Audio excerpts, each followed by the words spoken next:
Donc on a souhaité brasser un peu notre histoire en rappelant sur le devant de la scène, donc je pense que vous avez reconnu à peu près, 3 personnalités, 3 enseignants d'abord, 3 anciens directeurs aussi de l'institution, qui ont impulsé à un moment donné des mouvements, des dynamiques. Alors je dis 3 et en réalité il y en a 4, parce que Astrio fait défection ce soir, Gustave Vergniaud, qui nous a quittés un peu trop tôt en ce début d'année. Alors, nous avons recueilli beaucoup de vos témoignages numériquement. On en a fait un livre d'or qu'on va remettre à Marie-Annick et son fils Bruno qui sont là ce soir. Merci d'être venus, parce que vous avez été prévu un peu tard.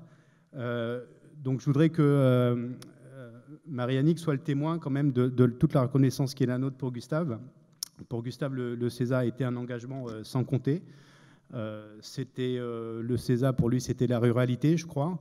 Une ruralité qu'il a illustrée souvent en essayant de nous expliquer les arcanes de la PAC, mais aussi, et peut-être certains d'entre vous en sont encore traumatisés, lorsqu'il pointait un doigt vengeur sur un étudiant et disait « Monsieur de Coupigny, c'est combien en moyenne l'adaptation d'une Holstein ?»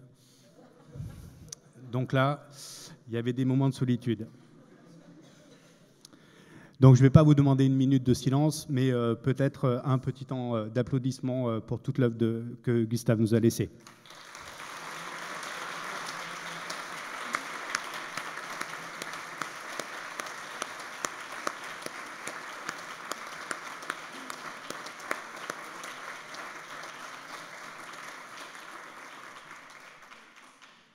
Merci. Alors, je vais essayer de vous présenter, mais très rapidement, nos 3 invités à travers quelques concepts qu'ils ont essayé de nous inculquer.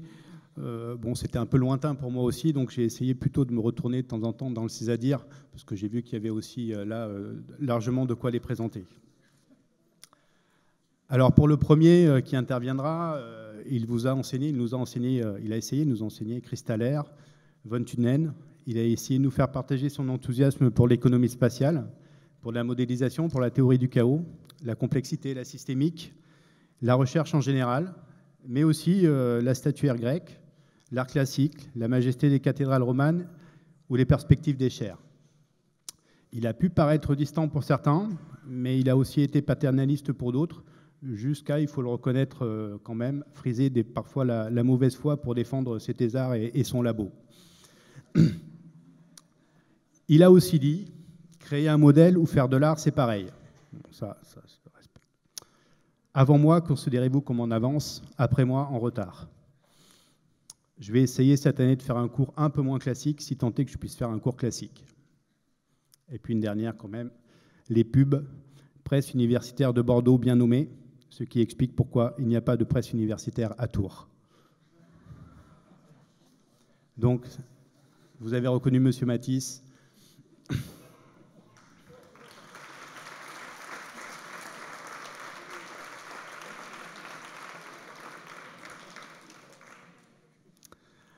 Alors, on a un peu présenté le premier pendant toute l'après-midi, parce qu'on a parlé des économistes.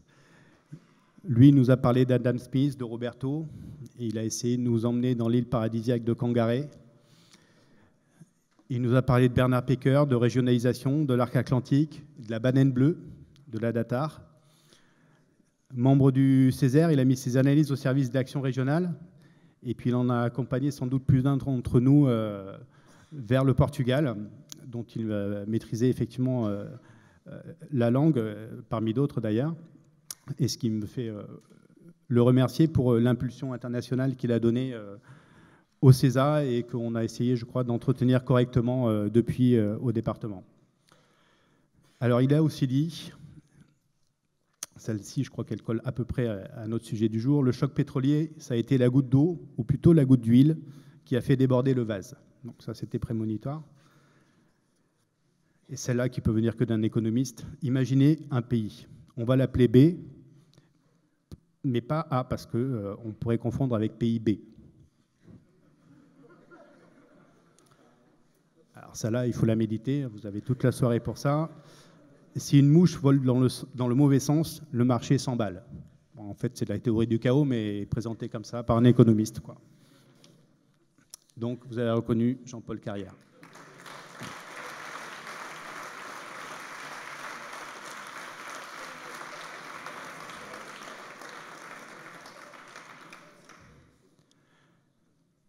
Il a essayé de nous instruire de la théorie du chaos, des modèles, de génie urbain.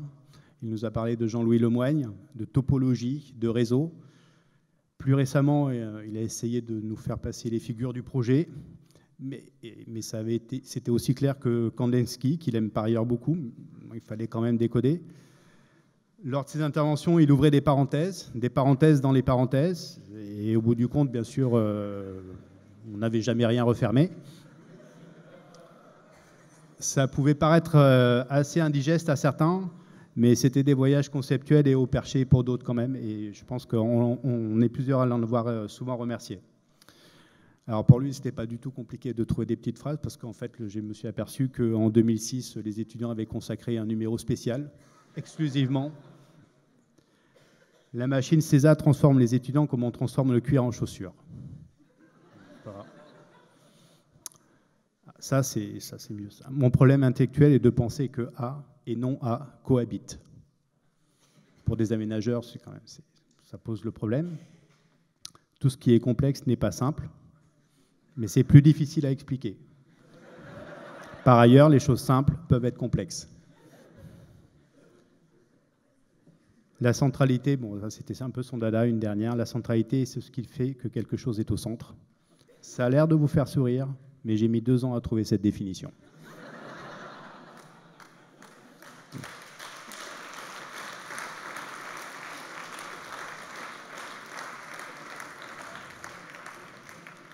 Pour cette dernière séquence, j'ai demandé à Éric Boulet de vous représenter un peu, alors vous autant que moi en tant qu'ancien, directeur aujourd'hui de l'ADEC et du CAU 37, et donc surtout ancien étudiant du CESA.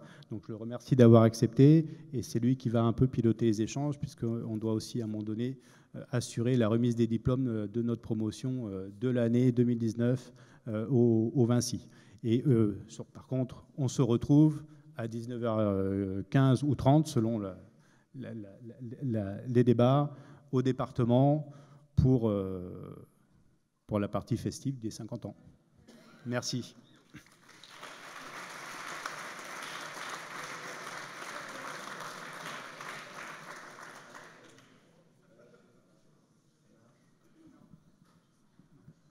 Ça marche? Oui, ça marche.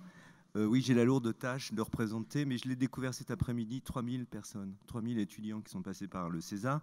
Vous me pardonnerez d'avance de parfois confondre les termes, les acronymes, Polytech, CESA, donc je ne serai pas forcément chronologiquement toujours respectueux de l'ordre. Et alors, lorsque Seb m'a fait la gentillesse de me solliciter pour introduire les interventions successives de M. Matisse, de M. Carrière, puis de M. Thibault, je ne me suis pas trouvé très légitime finalement à faire cette introduction parce que moi je suis de ceux qui ont fait le DESS du CESA au début des années 80 et je me sentais moins légitime que mes anciens et anciennes camarades qui avaient fait la maîtrise de sciences et techniques et avec qui j'ai travaillé et avec qui parfois je continue de travailler. Il y en a un représentant au moins qui représente la promotion de 1974, Loïc Bidot, hein, Loïc. Donc, et puis il y a ceux qui sont arrivés ensuite avec le magistère, et là j'en connais beaucoup, Cathy Savouret là, qui est presque au premier rang, et de ceux-là, et puis enfin les ingénieurs. Donc autrement dit, la question de la légitimité pour moi de représenter ces 3000 personnes s'est posée, surtout qu'en permanence je travaille avec des élus, j'ai mon président en plus dans l'assistance, donc c'est compliqué la représentation, et on l'a bien vu cet après-midi. Donc, je me suis dit, tiens, le système le plus légitime, c'est de faire une petite consultation près des gens que je connais, finalement, pour me parler en particulier. Alors, pas tellement de M. Matisse, parce que M. Matisse, je l'ai eu comme enseignant. Hein, et je me souviens très bien de ses cours autour des questions de système, bien évidemment. Et moi aussi, j'ai mis un certain temps à assimiler. Mais quant à M. Carrière et M. Thibault, il faut avouer que je n'ai pas été leur étudiant parce que je suis un peu âgé pour avoir été leur étudiant. Donc, pour le coup, il a fallu que je fasse une petite enquête. Et comme je suis en plus sociologue de formation, parce que je suis venu au César, parce que j'étais sociologue, et j'expliquerai pourquoi je suis venu au César après avoir fait de la sociologie, de cette enquête scientifique, qu'est-ce qui reste? Donc j'ai essayé de constituer un panel assez respectueux des générations. Finalement, les anciens du César, qu'est-ce qu'ils m'ont dit? Qu'ils gardent d'excellents souvenirs, d'excellentes amitiés, d'excellents souvenirs de leurs travaux de groupe. Ça reste quelque chose qui forme le corpus collectif. Des gens qui sont dispersés sur le territoire national et puis qui ont tout à fait des métiers de toutes sortes. Il y a quelqu'un cet après-midi qui a évoqué les métiers de l'aménagement, mais je peux vous assurer qu'il y a beaucoup de gens qui font des métiers qui n'ont rien à voir avec l'urbanisme, l'aménagement, l'environnement. Et donc cette diversité de métiers témoigne de cette diversité de choses qui ont pu être étudiées au César. Alors, pour ce qui concerne les enseignants en question, alors M. Matisse, ça va de soi, on le connaît, mais pour les deux autres, finalement, qu'est-ce qui ressort de mon enquête? Bienveillance, de bons souvenirs des cours des uns et des autres, et finalement, un attachement où l'affection domine, et domine presque les considérations intellectuelles, même si je reviendrai quand même sur des éléments qui ont été évoqués d'ailleurs par les deux intervenants précédents, et qui nous renvoie finalement à des problématiques autour de la fameuse question de la complexité et de la transdisciplinarité. Alors, comme je le disais, moi quand j'arrive au César, je suis sociologue spécialiste de questions urbaines, donc mes références, c'est plutôt des auteurs marxistes d'ailleurs, hein, comme Henri Lefebvre, c'est plutôt des gens comme Mumford, Debord, l'école de Chicago, et moi ce que je viens chercher à l'époque au César, c'est en fait un passage à l'acte. Je me dis, pour ce que j'en ai compris, à travers des amitiés d'étudiants du César que je retrouve souvent dans des organisations militantes. À l'époque, c'est un peu ancien, mais contre le service militaire, sur des questions écologiques, sur des questions sociales. Dans les groupes à Tours, il y a toujours des représentants du César. Et il se trouve que donc il y a cette idée d'engagement sur des questions à la fois écologiques, sociales et politiques, mais il y a aussi cette capacité qu'ont ces étudiants, à l'époque, je vous parle de la fin des années 70 et des années 80, à se dire c'est formidable de penser le monde, c'est formidable de concerter, déjà à l'époque, mais c'est aussi formidable, ce qui a été évoqué cet après-midi, d'imaginer comment le transformer avec un souci d'humanisme que les uns et les autres partagent. Donc il y a incontestablement au César et finalement dans tout ce qui constitue l'histoire, cette idée de pluridisciplinarité avec cette idée que finalement mêler les disciplines, le droit, l'histoire de l'art, puisque moi on m'a cité beaucoup de souvenirs autour de M. Girard par exemple, qui a laissé énormément de souvenirs, M. Botté aussi qui a fait déguster de la terre à toute une série d'étudiants. Donc il y a cette idée que, en fait, pour aborder les questions d'aménagement du territoire, les questions politiques et de transformation du monde, ça suppose de traiter des questions économiques, de droit, etc. Autrement dit, il y a l'idée d'aborder les questions avec une certaine humilité face aux disciplines. Et pour autant, ne pas transiger sur l'idée de transformer de telle sorte que les choses se passent plutôt bien. Alors, avec bien évidemment quelque chose qui, à mon avis, est le fil conducteur de l'après-midi, mais qui renvoie au monde politique, c'est la fameuse conduite de projet et comment aujourd'hui on mène des projets. Comment on concerte, comment on apporte de l'expertise, comment finalement les usagers qui sont les usagers des espaces publics et de la vie quotidienne peuvent devenir des experts pour transformer. Eh bien tout ça, j'imagine que c'est toujours le cas, même si je connais un peu moins le contenu des cours, c'est ce qui ressortait sur l'histoire longue finalement du César et de Polytech, cette idée que finalement, on aborde les questions toujours à travers, et c'est là où je vais faire le lien avec M. Matisse, avec des systèmes, un système qu'il faut essayer de comprendre. Et un peu à la mesure de ce qui a été évoqué tout à l'heure à propos d'Edgar Morin, toujours se dire que le monde est complexe, et surtout quand on agit sur le monde, toujours se préoccuper des conséquences qu'on génère en agissant. En fait, qui renvoie à ce grand sujet qu'est l'Anthropocène, sujet d'immense actualité. Et donc, je vais céder la parole à M. Matisse, qui sans doute va revenir sur cette question de l'histoire et des systèmes. Et je précise que les interventions se suivront sans interruption. Hein, on se donne 10-15 minutes à chaque fois, avec l'idée qu'il y a un échange avec vous tous et vous toutes pour éventuellement invalider ce qu'on a dit. Hein, voilà, puisque finalement, ce qui fait caractéristique du CESA, c'est aussi un esprit critique.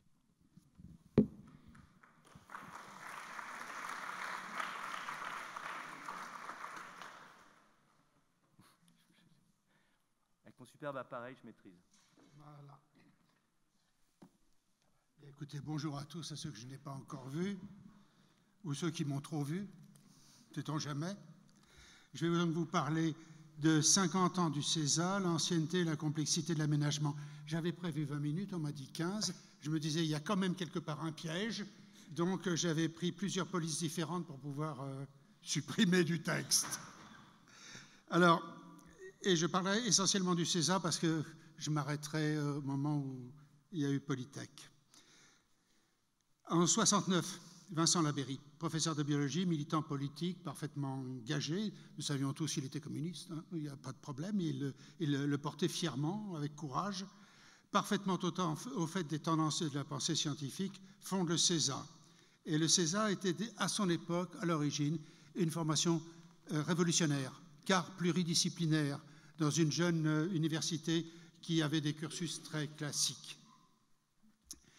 Le courant de pensée qui se développait alors, c'était celui de la théorie des systèmes, les travaux du Club de Rome, la croissance zéro.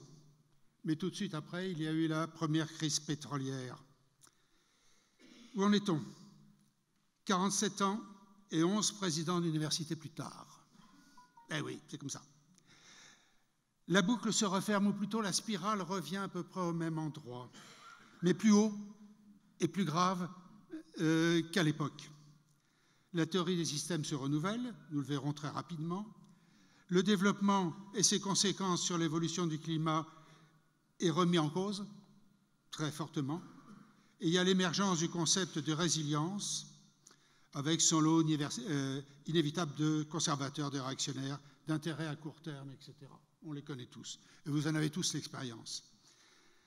Donc je vais faire un bref résumé, très bref résumé de l'histoire du CESA, stricto sensu, qui n'est pas inutile pour comprendre sa situation actuelle. D'abord l'ère Labeyrie, c'est le seul pour dire l'ère Labeyrie, parce que Labeyrie c'était en tant que tel une ère, jusqu'à environ 75-78, enfin s'il occupait ou pas des responsabilités, etc., on peut en discuter. Ensuite, la suppression du CESA par notre géographe ministre, Madame Saulnier Seïté, et l'arrivée à ce moment-là de René Perrin, qui a utilisé la devise des Oranges Nassau, « Je maintiendrai ». Il l'a maintenue. Il est nommé, il prend la direction de l'UFR, donc des 3 départements, et la direction du CESA. Puis ensuite, peu à peu, il lâchera celle de l'UFR, à mon profit, malheureusement. Bon. Puis il partage les responsabilités, le fameux triumvirat qui, pendant quelques années, va dominer le CESA, c'est-à-dire Vergniaud, Leroy et moi. Leroy les stages, Vergniaud le CESA et comment dirais-je, les cours plus particulièrement, et moi l'administration. Ensuite, la grande période de Gustave Vergniaud. Honnêtement, Bernard et moi, nous lui avons laissé le pouvoir parce que c'était Gustave qui aimait le plus ce genre de choses. Et qui réussissait bien, il faut le dire. Il a maintenu les choses aussi d'une façon tout à fait étonnante. Ensuite, l'évolution du CESA nécessaire. Dans les années 2000, nous étions plus financés. Nous étions tout seuls. La géographie était partie, l'informatique était partie. On était en état de lévitation intense. Et j'ai choisi, à cette époque, étant directeur et en même temps, après ça, administrateur provisoire, de m'allier avec Proust pour créer Polytech. Ça n'a pas été sans mal vis-à-vis de mes collègues, vis-à-vis des étudiants. Bon, ben, c'est l'histoire passée, parce que ceux qui n'avaient pas le diplôme, ils râlaient parce qu'ils ne l'avaient pas. Ceux qui ne l'avaient pas encore, est-ce qu'on l'aura? Certains enseignants disaient, mais c'était vachement mieux avant. D'autres, ça sera mieux après. Bon, voilà. Donc je m'arrête là parce que je laisserai la suite à mes 2 collègues. Donc le CESA-DA a 50 ans, ce qui en fait manifestement la plus vieille formation d'aménagement en France, c'est celle qui est orientée vers le milieu naturel. Mais soyons et restons très modestes. L'aménagement stricto sensu existe depuis 176 000 ans. On vient de le découvrir. Ceux que ça intéresse regarderont sur Internet la grotte de Burnickel. C'est fabuleux. Et fait par qui? Même pas par des sapiens. Par des... comment ils s'appelaient? Des néandertaliens, mais des néandertaliens anciens. Les sapiens arriveront beaucoup plus tard. Puis ensuite, les gravures rupestres, 40 000 ans. Ensuite, la sédentarisation, c'est le deuxième grand axe qu'il faut garder dans l'esprit. À partir du moment où les hommes se sédentarisent, ils vont modifier à leur profit l'environnement. Et Dieu retrouvera les siens, s'il existe. Donc voilà les aménagements. Il y a ensuite la culture mécanitique. Bon, je ne vais pas y aller, on aurait 2 heures si vous voulez, si on pourrait énoncer tout ça. Ce n'est pas en 20 minutes qu'on peut le faire. Mais chacun de ces aménagements qui est resté nous a laissé des traces fabuleuses. Nous verrons. Et surtout, non seulement de leur utilité, du système politique et social qu'ils faisaient, mais aussi de l'esthétique qu'ils avaient inventée. Et ça, malheureusement, on l'oublie souvent. L'aménagement monumental a toujours eu une dimension esthétique. Alors, on peut citer les pyramides, l'Acropole, la muraille de Chine, les villes fortifiées médiévales classiques, jusqu'à la Grande Arche, qui a une forme mathématique fabuleuse. De Vitruve à Vauban, l'intrication de la mathématique et de l'esthétique au service des dieux, et plutôt des hommes, et pas tous les hommes, mais souvent à quel prix pour les populations. Ces quelques exemples vont nous donner 5 dimensions à mentionner.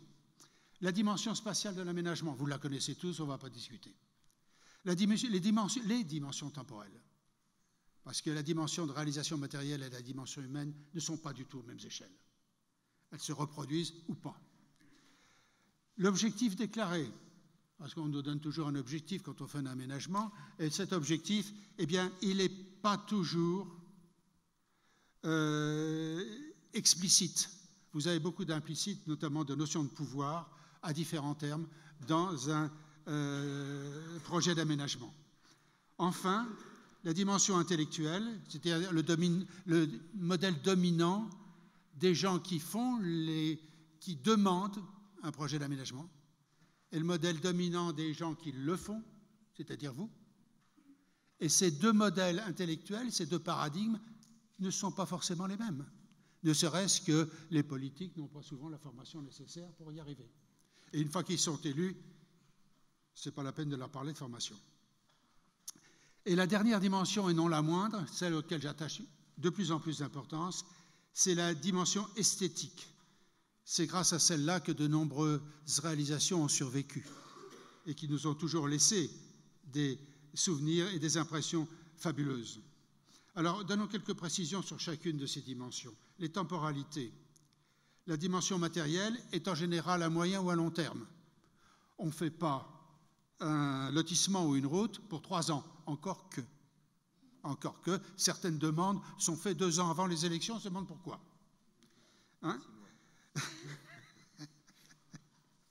Certaines dimensions demandent parfois beaucoup de temps et la dimension humaine est différente. La dimension humaine est à beaucoup plus court terme. Elle peut se reproduire. J'ai l'exemple d'un château qui a été utilisé par la même famille, qui est toujours utilisé par la même famille au bout de 8 siècles. Vous imaginez psychologiquement ce que ça doit faire.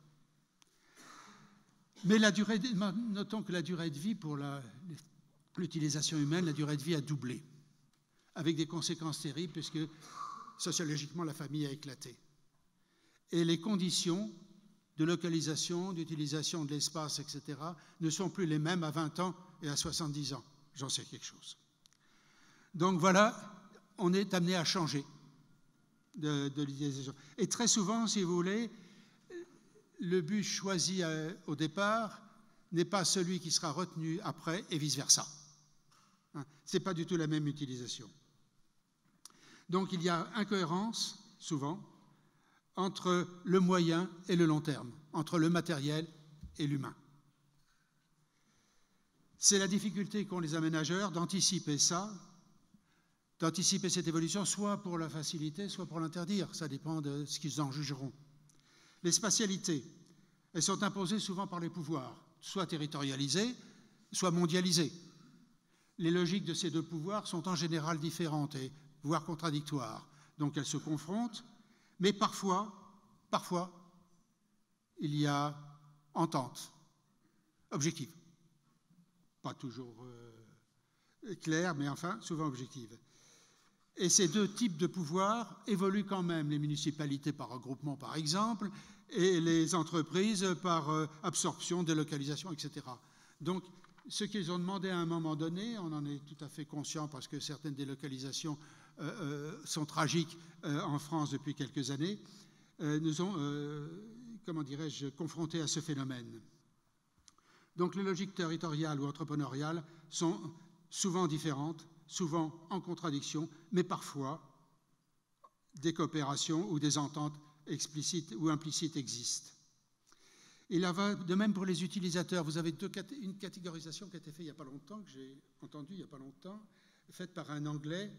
Il classait en deux catégories les individus, les somewhere et les anywhere. Ceux de partout et ceux de nulle part, avec des contraintes tout à fait différentes, qui ne recoupaient pas du tout les urbains et les ruraux. D'où le problème se complique terriblement, parce qu'à 4 ou 5 ou 6 de ces catégories, on a énormément de mal pour s'y retrouver. La demande affichée, la demande exprimée.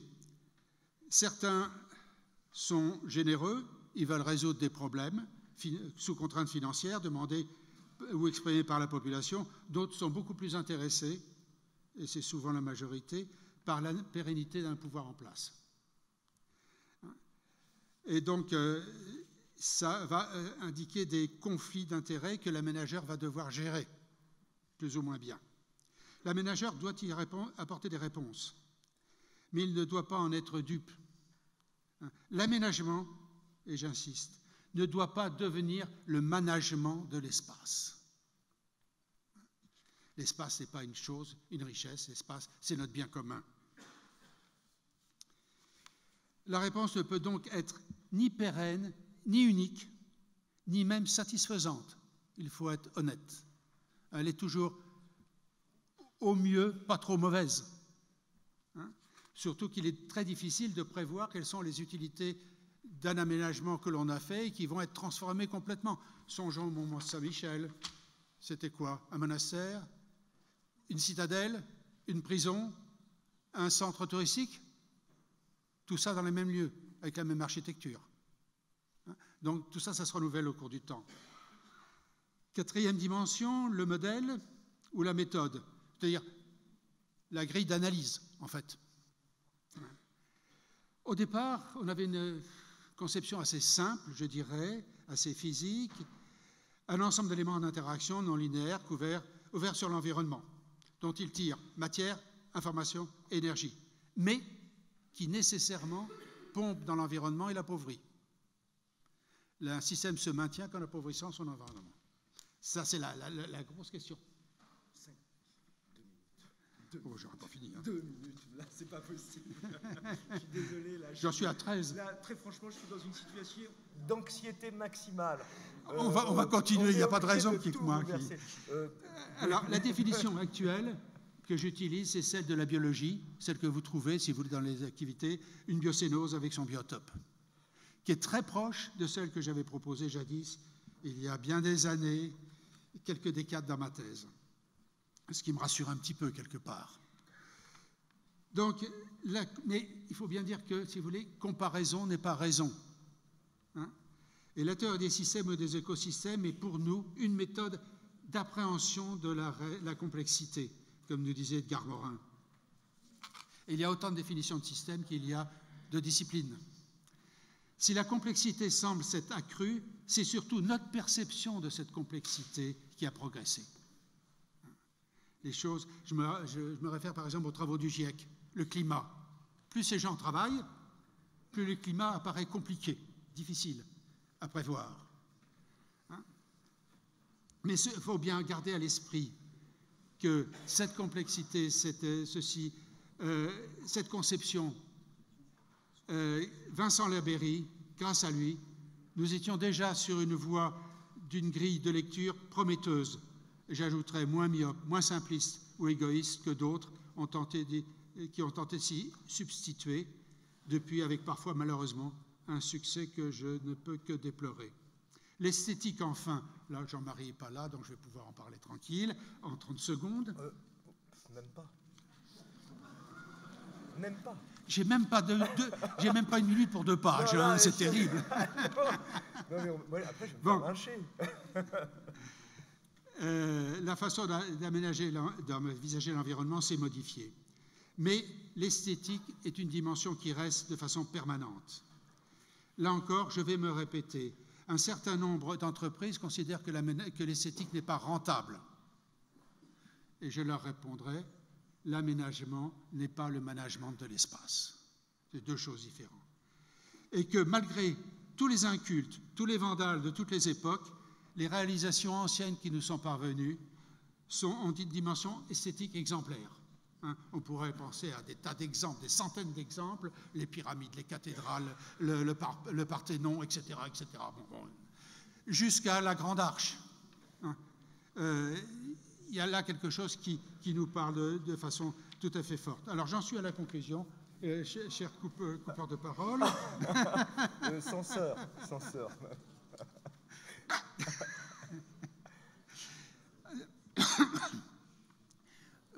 Les jeunes ont des tas de savoirs. Les anciens ont accumulé, et heureusement, d'autres connaissances et d'autres expériences. Et les nouveaux le feront aussi. Mais nous avons tous, les uns et les autres, la nécessité de s'interroger sur 2 points fondamentaux. Le pourquoi et le comment fondamental. Le pourquoi au-delà de l'objectif, le comment, la grille de lecture. Quels sont les buts, surtout quelles sont les populations dont le comportement peut être modifié et pourquoi? Pour qui? Quel intérêt? Qui veut le faire? Ce sont des questions fondamentales. Et l'ingénieur ne doit pas être naïf ou robotisé. Il doit pouvoir juger de l'éthique de la demande. C'est pour moi très important. L'aménageur n'est pas dépourvu de moyens, il a des tas de disciplines à sa disposition, il a même des visions informatiques tout à fait extraordinaires modélisées maintenant, ce qui n'était pas le cas de mon époque. Mais surtout, il peut jouer sur les contradictions potentielles ou réelles des différentes dimensions et sur les concurrences, voire les conflits des différents groupes sociaux. Il a un espace de liberté à utiliser avec précaution, certes, pas brutalement, mais il peut faire quelque chose. Et pourquoi? Eh bien, il développera à ce moment-là quelques stratégies, quelques tactiques particulières pour atteindre l'objectif qui lui semble meilleur, ou soyons modestes, peut-être le moins mauvais, dans un contexte donné. Merci de m'avoir écouté et de m'avoir laissé du temps.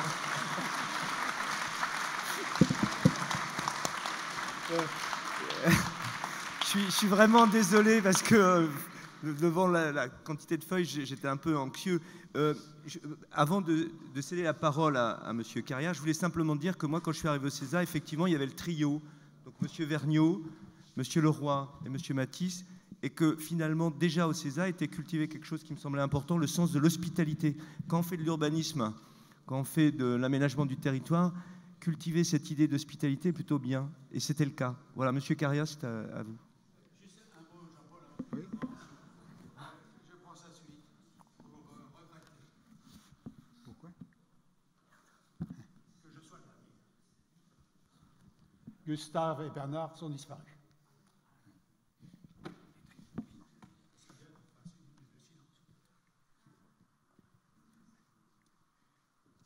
Bien, bonjour à tous, enfin bonsoir plutôt. Hein.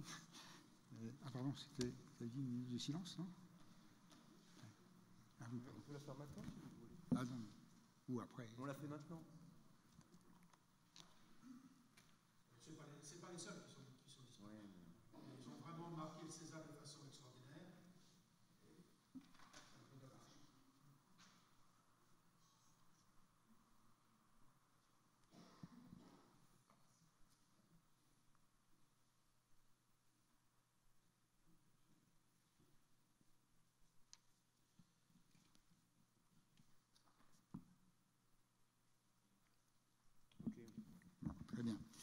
Donc bonsoir à tous. Alors vous dire d'abord que, évidemment, c'est avec un immense plaisir que je me retrouve parmi vous. J'ai reconnu quand même un bon nombre de têtes et ça fait vraiment plaisir. Je vais essayer de vous parler un peu de ce que j'ai appris. Parce qu'en fait, je suis venu ici non pas tant pour apprendre aux autres que pour apprendre moi-même. J'ai beaucoup appris en venant au César et c'est ça que je vais essayer de vous dire un petit peu. J'y ai passé 30 ans en définitive, donc c'est un double anniversaire, 50 ans pour l'institution, 30 ans pour moi.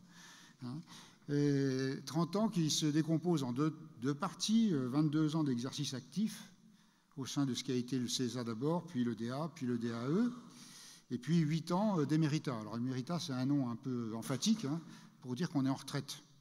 Qu'on est en retraite, mais une retraite qui reste active. J'ai encore un petit coin de bureau au second étage, et puis je participe régulièrement aux activités de recherche de différentes façons. Et puis, comme président de la section prospective du Césaire, je suis amené à faire un peu le lien entre ce que j'ai à la fois appris au César, ce que j'ai enseigné, et ce qui fait l'objet même des études, c'est-à-dire l'aménagement. Alors, vous dire ce que j'ai retiré de ces 30 années très riches, vous dire cela en quelques mots, c'est une gageure. Mais j'y ai trouvé, en tout cas au César, et je voudrais quand même prendre une minute pour dire cela, un environnement intellectuel, grâce aux collègues, grâce aux étudiants aussi, extrêmement fort, extrêmement important, qui m'a vraiment fait évoluer dans ma vision du monde et dans ma vision des problèmes, en tout cas, que l'on cherche à traiter en aménagement. Alors, je vais simplement souligner en quelques points ma vision de l'aménagement telle qu'elle ressort de ces 30 années. Quand je dis ma vision de l'aménagement, c'est ma vision de l'aménagement à la fois en tant que discipline académique, qui peut donner lieu à production de connaissances, travaux de recherche, etc., discipline académique, et puis aussi ensemble de pratiques visant à organiser l'espace au service d'une finalité finalement extrêmement simple, qui est la recherche du mieux vivre ensemble. Bon, il n'y a rien de très original dans ce que je dis là, mais d'abord, je m'adresse en priorité aux nouveaux étudiants, donc ils sont peut-être moins familiers avec cette approche. Et puis, ensuite, finalement, il faut quand même bien revenir aux fondamentaux. Alors, je suis arrivé, après 18 ans d'enseignement et de recherche en sciences économiques, dans une autre université, où j'enseignais l'économie régionale et urbaine, et où j'avais réalisé une thèse d'État sur la formation de l'espace résidentiel, donc déjà un peu tourné vers l'urbanisme.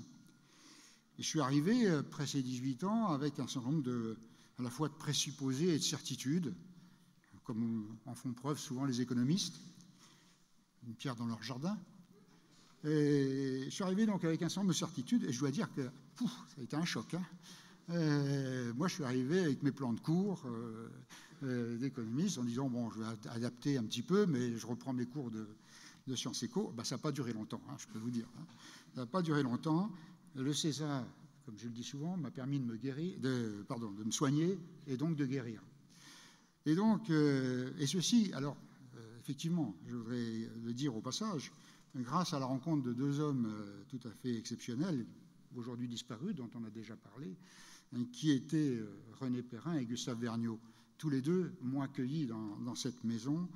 René Perrin, un homme d'une très grande modestie, mais d'une très grande pertinence dans ses analyses, dans ses convictions, dans l'affirmation de ses convictions, dans ses réflexions, et qui, si je l'ai bien compris assez vite, portait une vision de l'aménagement tournée vers l'action, ce qui le mettait en contravention avec ses collègues géographes, au sein desquels il avait exercé antérieurement.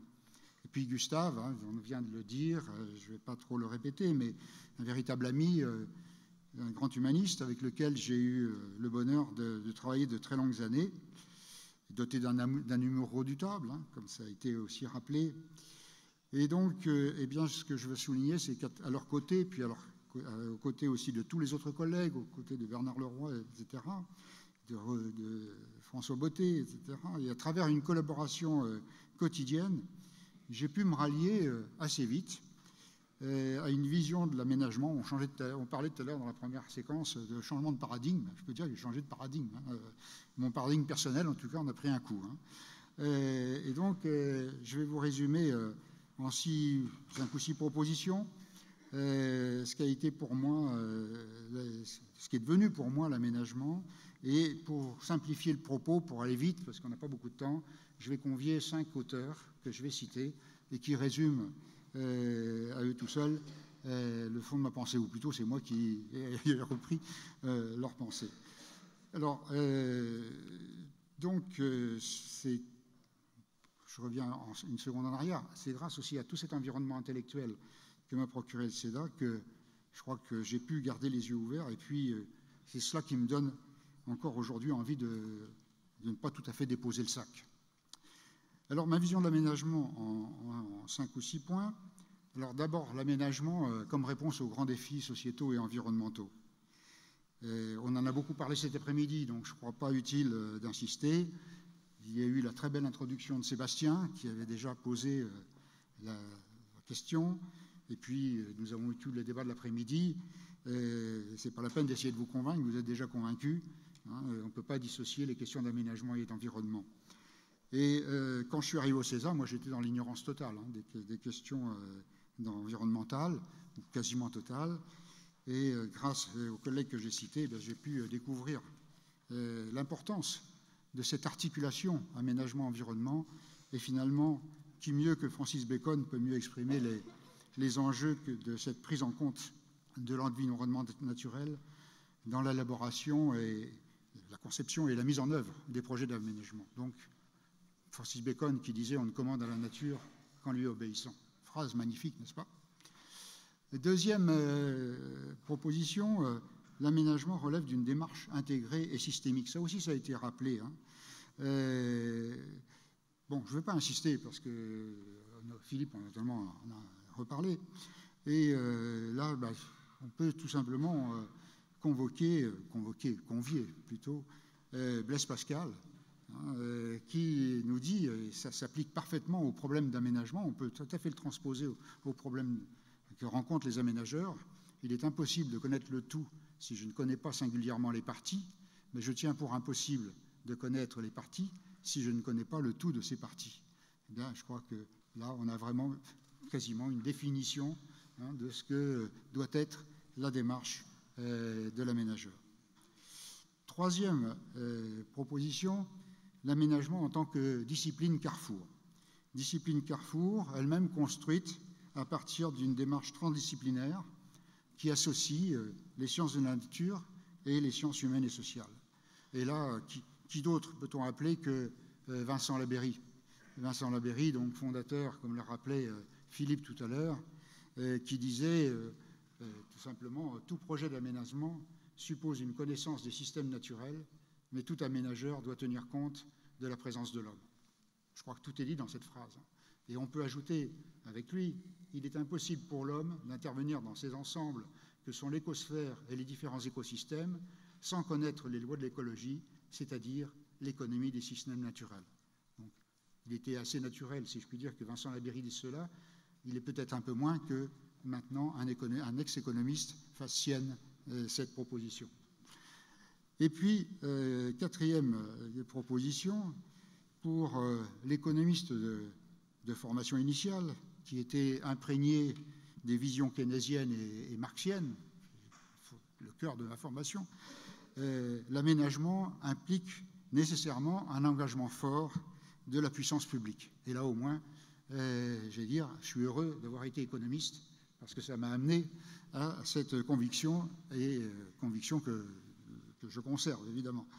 Mais donc, la puissance publique, ce qui n'exclut pas pour autant le domaine d'action des acteurs privés et la possibilité pour les aménageurs professionnels, ingénieurs, de faire carrière dans le privé. Je ne suis pas en train de dire que cela n'est pas possible, mais je crois fondamentalement que l'aménagement passe par l'engagement de la puissance publique. Ceci étant, il faut quand même préciser de quoi on parle quand on parle de la puissance publique. Et là, je voudrais convier Spinoza qui nous dit la fin de l'État. Alors, je ne fais pas la distinction ici entre l'État central et les pouvoirs locaux, hein, bien sûr. La fin de l'État n'est pas de dominer l'homme ou de le tenir par la crainte. Elle est donc en réalité la liberté. On peut mettre beaucoup de choses sous cette phrase. Mais en tout cas, ça nous amène à une vision de ce que peut apporter la puissance publique en matière d'aménagement, qui est très loin de la satisfaction immédiate des intérêts particuliers, et qui cela remet bien au centre la question de l'intérêt général. Et puis, autre proposition pour cerner ce domaine de l'aménagement composite, un peu difficile à appréhender, hein, bien entendu. L'aménagement, je le vois dans la lignée de ce qui précède d'ailleurs, comme une discipline proactive et avec une forte dimension prospective, le long terme, dont parlait Philippe tout à l'heure. Donc l'aménagement est effectivement une discipline qui est tournée vers l'action pour mieux vivre ensemble, c'est sa finalité première, et dans une perspective de développement territorial durable. Là aussi, c'est un défi épistémologique, hein, je le souligne au passage, parce que quand on parle de développement territorial, a priori, on parle d'un développement localisé, inscrit dans des limites territoriales étroites, et lorsqu'on parle de développement durable, on parle d'un développement à l'échelle de la planète. Donc il y a un véritable défi épistémologique pour les chercheurs comme pour les praticiens pour arriver à concilier ces deux visions du développement.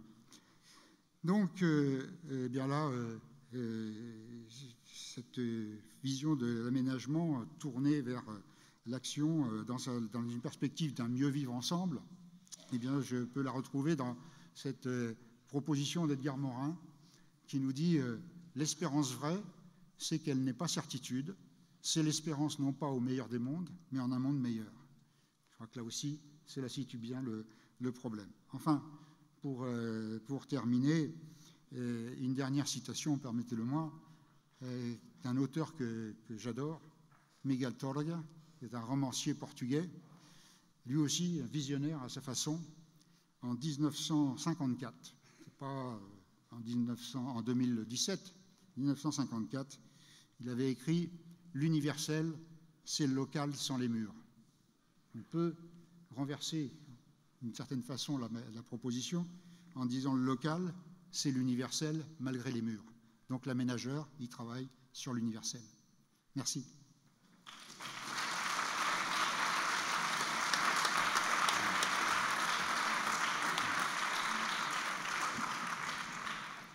Belle citation, belle conclusion. J'invite Monsieur Thibault à enchaîner.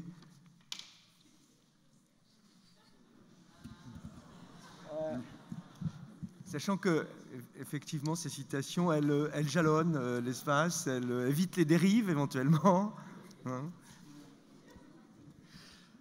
Puis avec la dernière image que projette Jean-Paul et Edgar Morin, là, bon.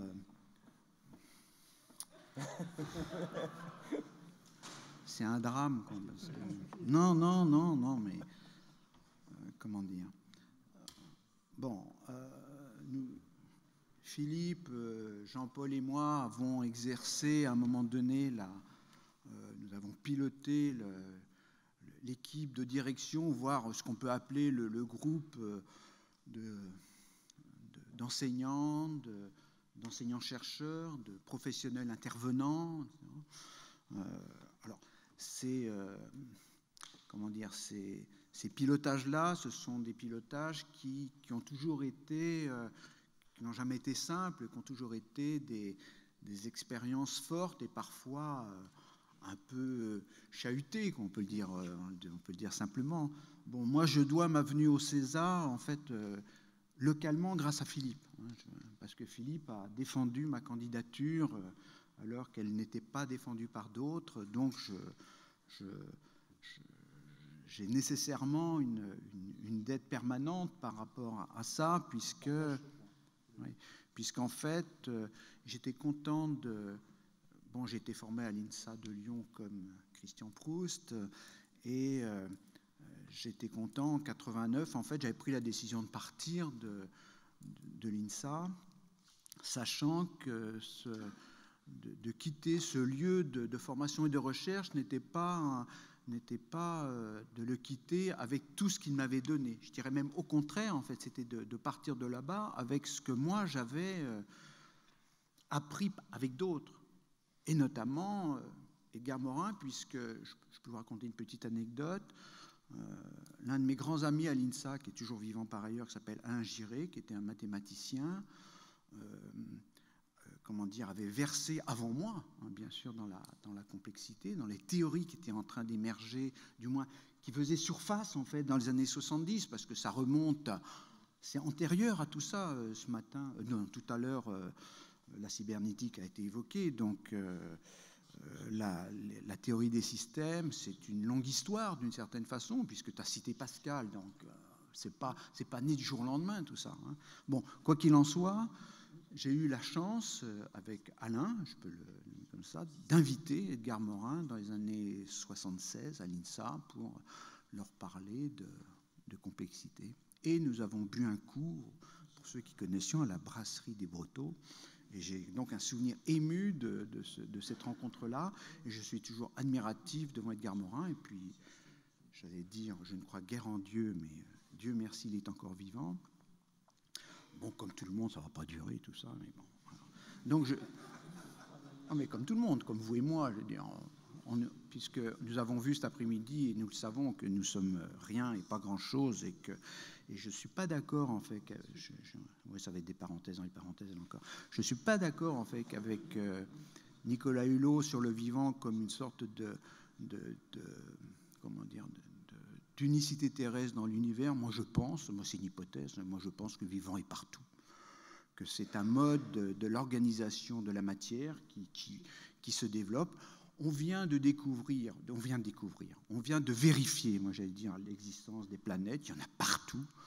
Il y a des milliards d'étoiles. Il serait quand même très étrange qu'il n'y ait pas des milliards de lieux où le vivant est ou a été. Bon, voilà, ça c'est ma position toute personnelle. Ce n'est qu'une hypothèse, bien évidemment, qui n'est pas vérifiée, mais je pense que ça va se vérifier très prochainement, puisque dans le système solaire, je pense qu'on va découvrir que le vivant est peut-être ailleurs. Bon, ceci étant, bon, faut jouer court, mince, hein. Vous me direz. Donc je suis venu avec ça, avec la théorie de la complexité. Et quand je suis venu en 89 grâce à Philippe, j'étais persuadé que la conception était au centre de la formation du CESA.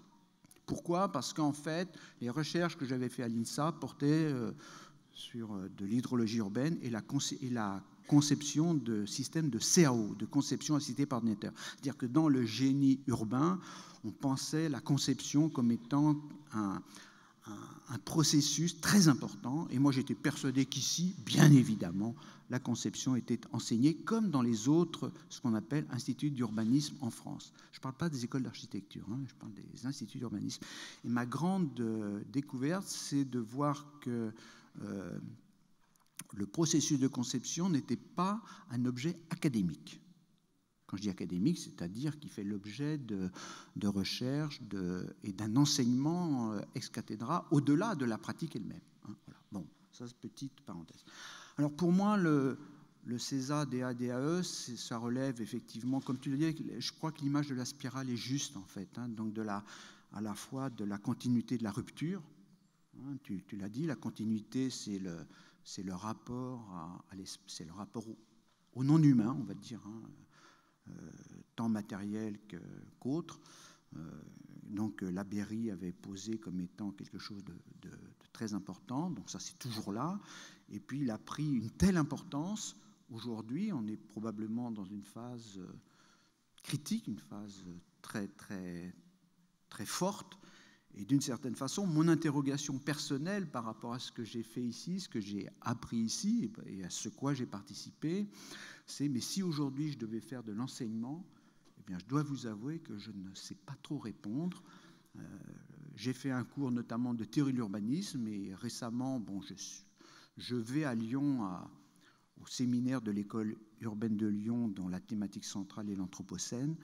Et je dois bien vous avouer que si je devais faire un cours de théorie de l'urbanisme, je me demande si je ne mettrais pas tout dans une armoire, je ne fermerais pas la clé, je fermerais à clé l'armoire pour repenser ce qu'il faut enseigner. Voilà, bon, c'est une petite interrogation que j'ai. Donc j'ai peu de prétention à dire ce qu'il faut enseigner, voire à développer en recherche par rapport à l'urgence actuelle. Ceci étant, par rapport à la continuité et la rupture, donc la rupture, d'une certaine façon, c'est plus cette urgence qui est là, qui s'allie avec la continuité dans laquelle le CESA, le DA et le DAE ont été. Alors, son introduction, sa participation à la fondation de Polytech n'est pas neutre dans tout ça. Nous avons été tous acteurs de ça, et moi aussi.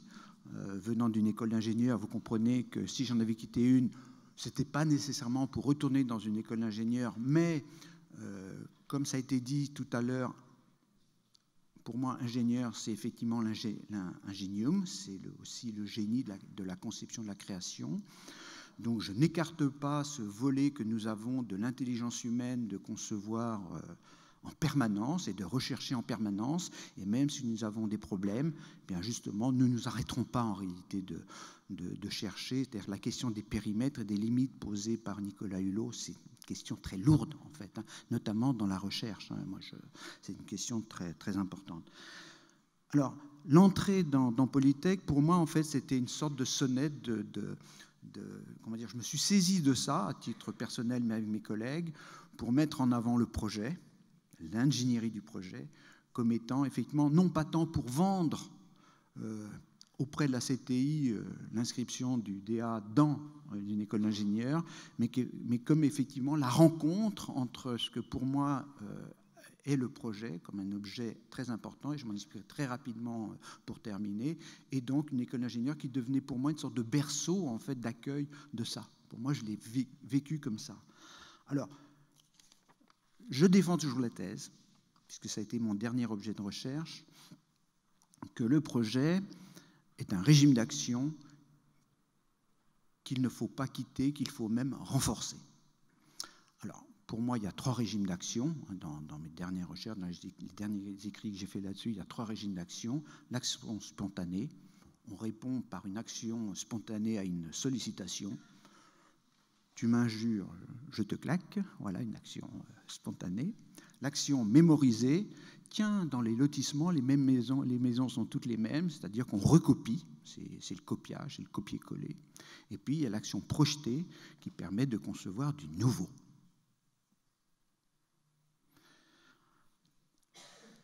Et concevoir du nouveau, dans le projet, il y a aussi la question du « mais qui fait quoi là-dedans » Donc la question de l'individu concepteur. Alors je prends un architecte, Le Corbusier, je sais, pour vous. Hein, il y a le collectif concepteur, tout le monde conçoit.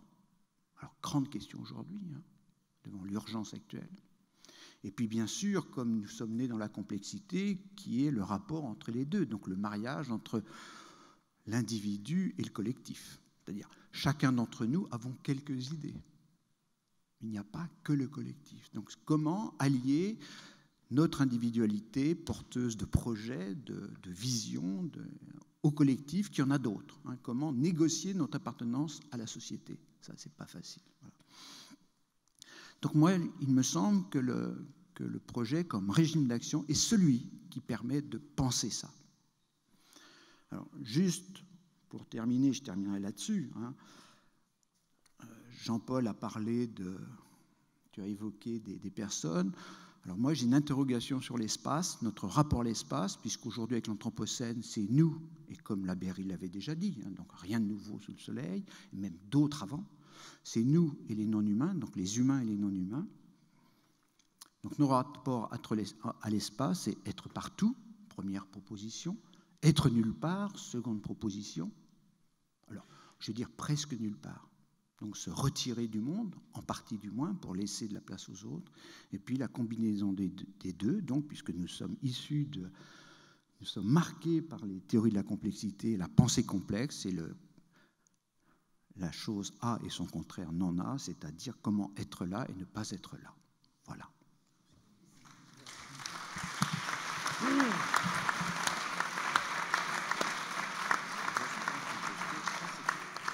Merci, Monsieur Thibault. Alors, comme il ne nous reste pas beaucoup de temps, hein, 10 minutes à vrai dire, hein, je vous invite éventuellement à poser une question, faire une observation ou témoigner.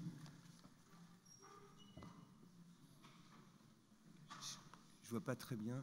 Sinon, moi, j'ai une question, hein, parce que comme j'ai fait une enquête et que je suis sociologue à la base, j'ai une première question. Ce qui est revenu souvent pour vous trois, c'est finalement quelle est l'anecdote que vous retenez, au-delà des questions théoriques, au-delà des recommandations, finalement ce qui relève un peu presque de l'intime.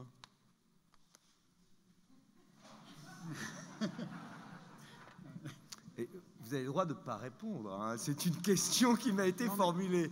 Hein, Moi, je vais répondre parce que Jean-Paul, en fait, moi, j'ai la même position que Jean-Paul là-dessus, c'est-à-dire que quand je suis venu ici au César, j'ai fait le département génie civil urbanisme à l'INSA de Lyon. Il y a bien une chose dont je n'ai jamais entendu parler, c'est l'urbanisme. Bon, alors. Donc, comme Jean-Paul, je suis venu au bout du compte assez nu, en fait, ici. Et de 89 à 2015, puisque je suis parti en 2015, en fait, je suis très content d'être venu ici, à titre personnel. Alors, ce n'est pas une anecdote, hein, c'est parce que, alors, peut-être qu'aujourd'hui, c'est pareil, ça, j'en sais rien, parce que j'ai quitté Tours et son université. Mais je me rappelle du César, quand je suis arrivé, il n'y avait pas d'équipe de recherche, et Philippe avait le souci d'en créer une pour développer de la recherche. Bon, je cite ça hein, déjà comme petite chose, et Jean-Paul aussi. Et puis moi, qui avais vécu dans une équipe de recherche, moi, il me semblait c'était normal. Comment hein. Donc là-dessus, même si nous n'avions pas nécessairement les mêmes points de vue, pour autant, sur le fond structurel, nous étions d'accord. Hein. Et donc, moi, j'ai tout appris d'une certaine façon ici. Hein. J'ai tout appris, et en m'interrogeant en permanence sur la validité de ce que l'on apprenait, du coup, ce que l'on enseignait, parce qu'en fait, nous sommes dans une formation professionnalisante en tant qu'enseignant-chercheur, mais pas professionnel. Et donc ça, c'est quelque chose d'important. Il faut à la fois assumer notre métier d'enseignant-chercheur, donc de chercheur, alors certains disent intellectuel quelque part, c'est un peu idiot ça, et puis aussi assumer notre rapport à un champ professionnel qui nous est étranger en réalité, si ce n'est par les rencontres, les encadrements d'étudiants, etc. Mais ça, c'est un défi, et donc il nous faut à la fois être présent et à la fois avoir de l'humilité, s'interroger sur ce que l'on enseigne. Voilà. C'est ça mon...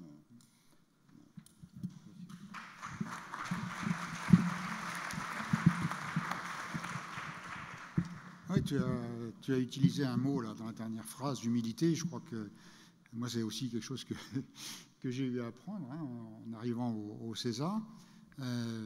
Parce que, effectivement, comme je vous l'ai expliqué tout à l'heure, j'avais commencé ma carrière universitaire comme économiste. Alors, je m'étais inscrit dans une perspective qu'on qualifiait d'hétérodoxe à l'époque. Je n'étais pas dans le courant mainstream de l'économie, d'une part parce que je n'adhérais pas aux thèses qu'on qualifierait aujourd'hui de néolibéral, mais qui, dans le vocabulaire des économistes, s'appelle néoclassique. Je n'étais pas un néoclassique. Et puis, je travaillais en plus sur des objets, la ville, le territoire, la région, la réforme agraire au Portugal, des objets qui étaient... c'était les éléphants blancs, quoi, pour mes collègues économistes, hein, eux qui travaillaient sur la monnaie, la finance, etc. Et alors, je suis arrivé là, à la suite de ce parcours, en me disant, je quitte ma faculté de sciences économiques pour arriver là où je vais pouvoir effectivement continuer dans cette hétérodoxie. Sauf que c'était pas du tout ça. C'était pas du tout ça. Donc il a fallu que je me réinvente hein, d'une certaine façon, que j'apprenne des tas de choses. Et oui, ça a été une belle leçon d'humilité pendant 1 ou 2 ans.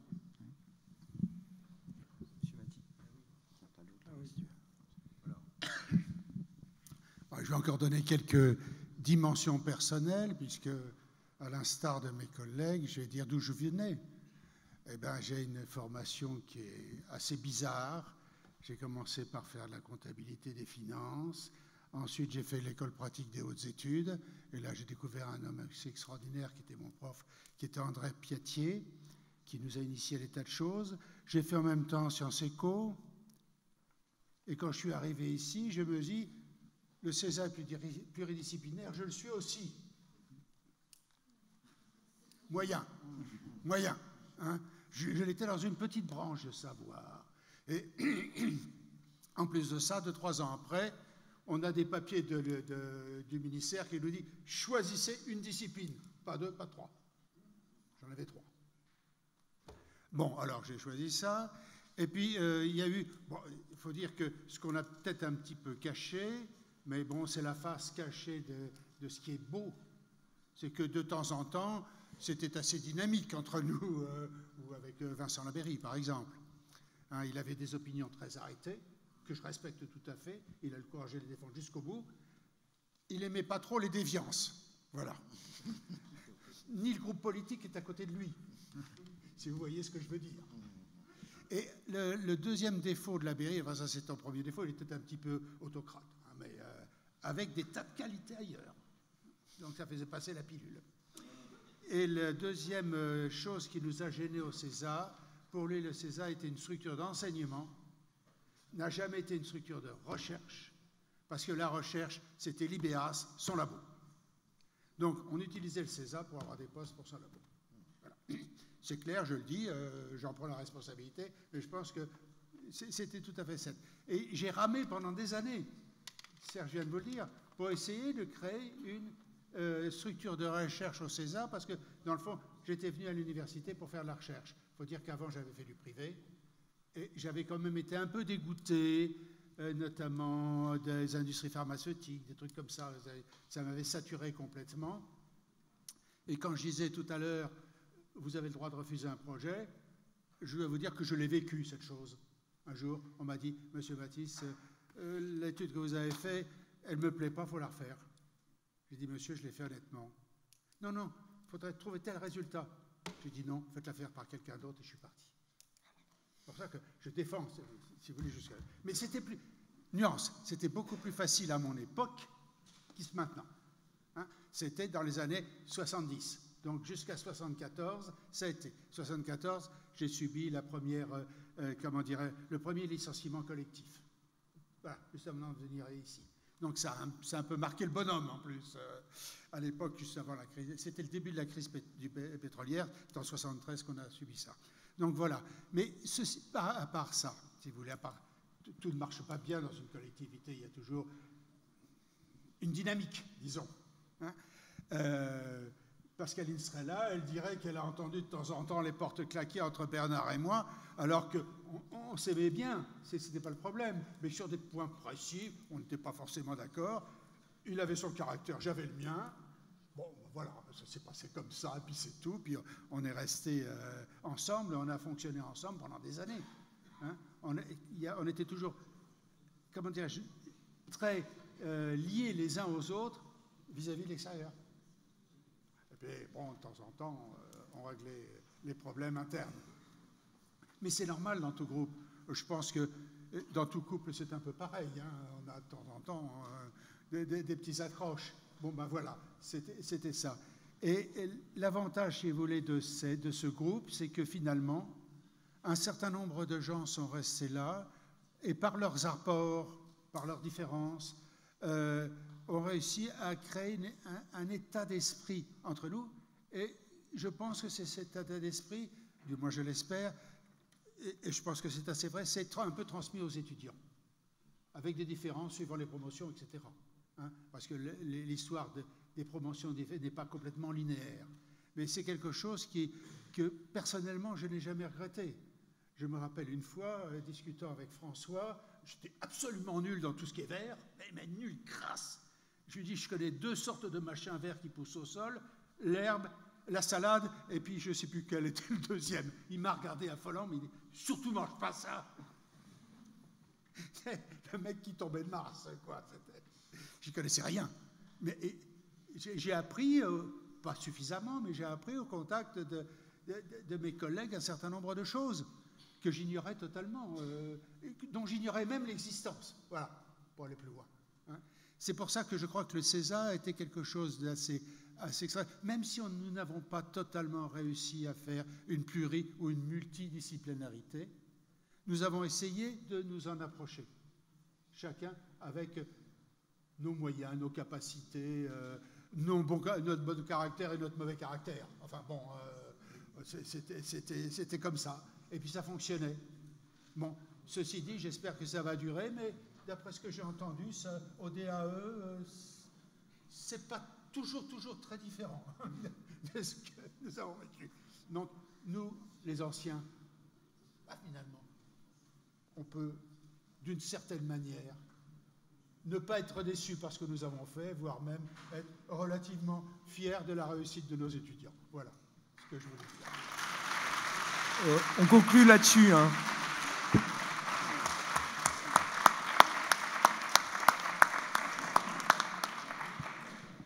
Et vos étudiants, enfin, puisque je les représente, les 3000, on vous remercie. Hein. J'ai un petit mot à rajouter dans le remerciement, là, ici. C'est ce que je voulais dire. Merci à tous les enseignants présents et ceux qui ne sont plus là, mais qui sont là dans notre cœur. En fait, grâce à vous, pour moi, c'est d'avoir la richesse de cet enseignement pluridisciplinaire. Grâce à ça, d'avoir un esprit critique, une méthode d'analyse, de maîtriser la concertation, d'avoir cultivé la modestie et le respect, et grâce à vous, d'avoir un objectif de vie que j'ai toujours gardé, c'est rendre les gens heureux. Merci.